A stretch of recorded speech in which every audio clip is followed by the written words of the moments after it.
Bantay ka dyan sa mga baba. Wheeler na? Oo. Guwapo mo niya.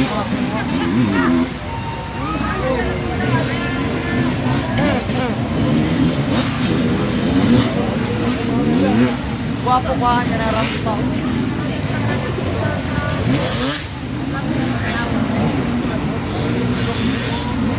Kanarap pa. Naiwan ko may tanawan pa.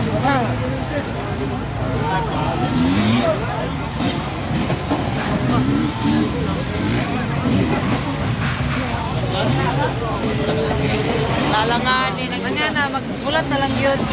Kaysa sa mag-ilog sila. Ilog.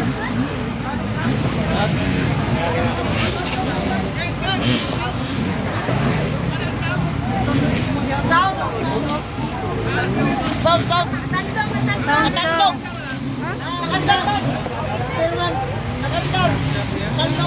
Teka, ang atong komite na adiha di sila mga kita. Sana pag-score weekly nakadaog ka na karon. Atong gialin. Ang sunod ani ha, local Enduro. Local Enduro, please proceed to the starting line. Karon. Gina, local Enduro riders. Oy, kinsa man ang nag-una koy?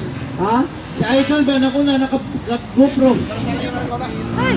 Oy, okay lang naman. Lagi. Isa ko. Kanton ring, sige, kuwan sa kwa, sige tag sa kwa, si Tontonan siya. Tontonan siya. Tontonan siya, mo na nag-una. Nag-asa mo ni partner. Taga Davao. Davao sila. Anak ko naman, Mer, taga Davao ini. Ha? Taga Bansalan. Bansalan. Ang nagsunod, Ryan Kayan. Gahi, dyan sa mga Ryan. Proud taga Rosario ang nagsunod. To Ara, si Kuya Manuel Yap. Mani, Kuya Manuel Yap. Mani sila magkaroon ng power Enduro, si Ryan Kakayan. Nakuha siya ni Kuya Manuel. Saka nga big bike dito sa 1,000cc Isaka sa Kawakawa. dito sa siyudad sa Davao. Sa Davao. Bibisita nyo sa tuwa diri karon. Inana tagakuan. Inana taga-power. Enduro. Ay sabi power. Kato, mato, itong nilokso, mato, si Tontonan siya. Sunod niya kategory, local Enduro. Gitawagan tanan local Sunod Enduro nga nilokso, si Ryan Kakayan sa ER. American. Oy, shout out ER Trail Riders, no?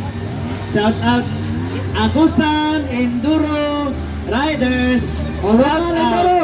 Local Enduro riders. Please proceed to the starting line. Gina. Local Enduro, Una niabot si Tonton Ansya. First place at the partner, Tonton Ansya from